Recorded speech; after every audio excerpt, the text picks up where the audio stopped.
Em nome do Pai, do Filho e do Espírito Santo. Amém.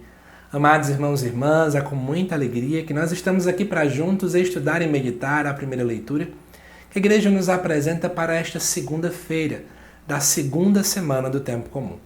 O texto de hoje se encontra lá no primeiro livro de Samuel, no capítulo 15, versículos de 16 até o 23. Antes de começar a explicar esse texto, já falo para você. Hoje, dia 15 de janeiro, e amanhã, dia 16 de janeiro, eu vou estar fazendo uma live, com um estudo aprofundado, versículo a versículo, sobre o Magnífica de Nossa Senhora.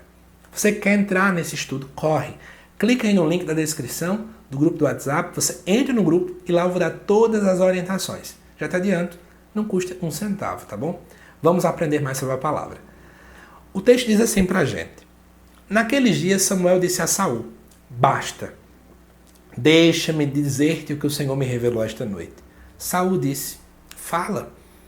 Então Samuel começou: por menor que sejas aos teus próprios olhos, acaso não és o chefe das tribos de Israel? O Senhor ungiu-te rei sobre Israel e te enviou uma expedição com a ordem de eliminar os amalecitas, esses malfeitores, combatendo-os até que fossem exterminados. Porque não ouvistes a voz do Senhor e te precipitastes sobre os despojos e fizeste o que desagrada o Senhor?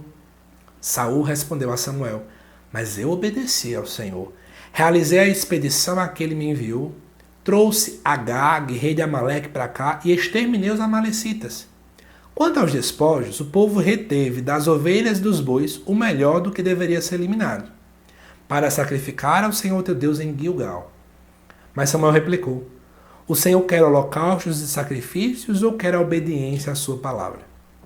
A obediência vale mais do que o sacrifício, a docilidade mais que oferecer gordura de carneiros.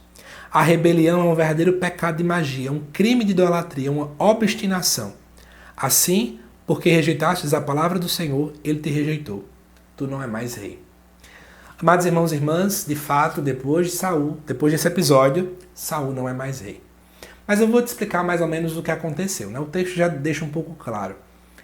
Deus pediu para que Saul pudesse ir lá guerrear e matar todos os amalecitas. E depois de conseguir vencer tudo, todos os despojos deveriam ser destruídos. Corpos, animais, construções, tudo queimado, destruído, enfim. Só que aconteceu. Ao vencer os amalecitas, o povo pensou: vamos pegar alguns animais que sobraram e nós vamos levá-los vivos para oferecer de sacrifício a Deus. Só que aí Deus revela a Samuel isso, de que ele fez alguma coisa errada, à noite, em sonho. Samuel, inclusive, passa a madrugada inteira acordado para falar isso a Saul.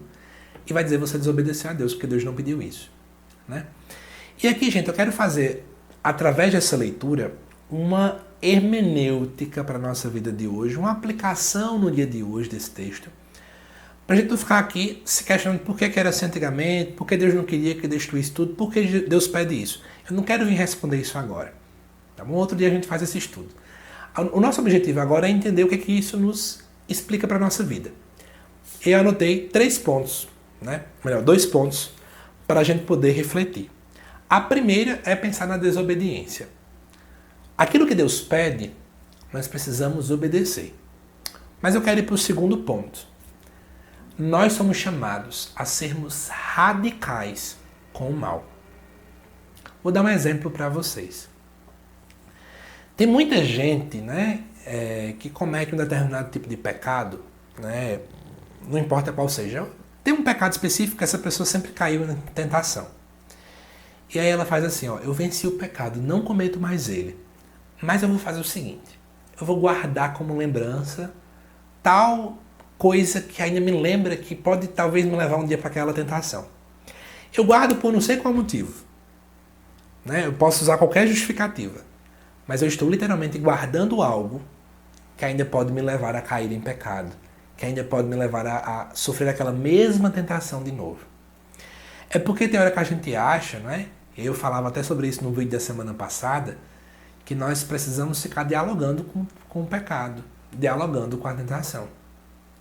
Pelo contrário, eu preciso fugir dela. Eu preciso fugir do pecado. por mais forte que você sinta-se, que é, eu vou dar um exemplo aqui, vamos pensar num pecado específico. Eu percebo que eu sou muito fofoqueiro.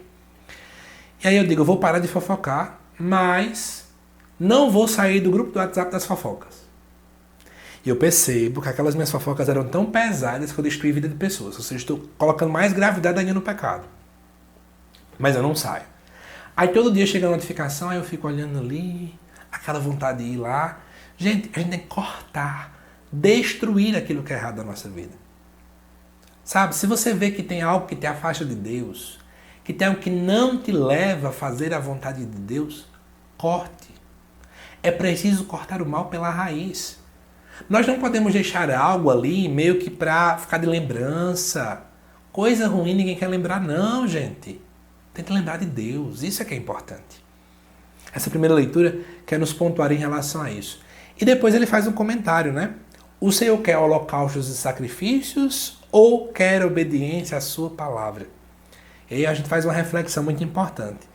Cuidado para nós não sermos homens tão apegados a algumas coisas e desapegados a obedecer à vontade de Deus.